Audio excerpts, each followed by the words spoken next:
Tending Love's Garden, a short story written by Ed Radwanski and read by the author. Ada says to me, "You started smoking again." "Yeah, last night when you forgot to come home." From a back porch step, I stare at our overgrown garden. Ada crosses her arms, leans against the frame of the open door, and I glance back at her bloodshot eyes, her scarlet lip gloss and dark eyeshadow garish in the early morning sun. "Where were you? You didn't answer my calls." "I had a few drinks with Steph."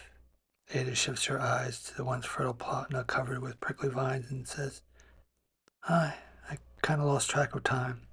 My phone, it must have died." Wordless, we both gaze into the tangle of thorns and withered plants. I break our silence. Remember?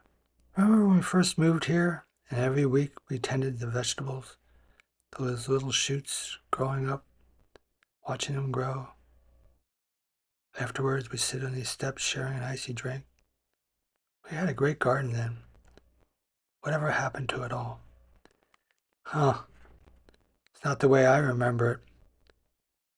Us sitting here stinking of sweat, and you grumbling with what a pain in the ass it all was, and blaming me for wanting the damn thing. I turn my head to Ada, and she catches my eyes. "Where did you stay last night?" I ask. She looks away. "Steph's. I was too blitzed to drive."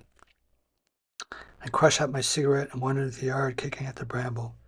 She takes my place on the step, her knees drawn up and her arms wrapped tight around, her black dress too sheer to keep her warm in the chill air.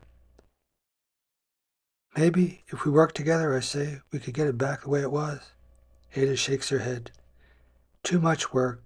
Besides, neither of us cares any more." Our eyes touch.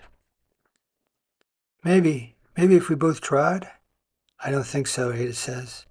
"Every night you come home too tired to do anything but play stupid video games online with strangers. And now," she shifts her eyes from me, "well now I have other things. What can I do? What can I do to make it like before?" "There's nothing," replies Ada. It's too late. She rises from the step, her arms crossed tight against her chest. I see the love bite on her neck and call out to her. Ada stops and looks over her shoulder at me. "You're right," I say. "It's not worth it anymore." Ada nods and disappears into the house.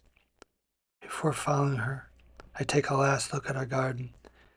To no one I say, once what we had was beautiful.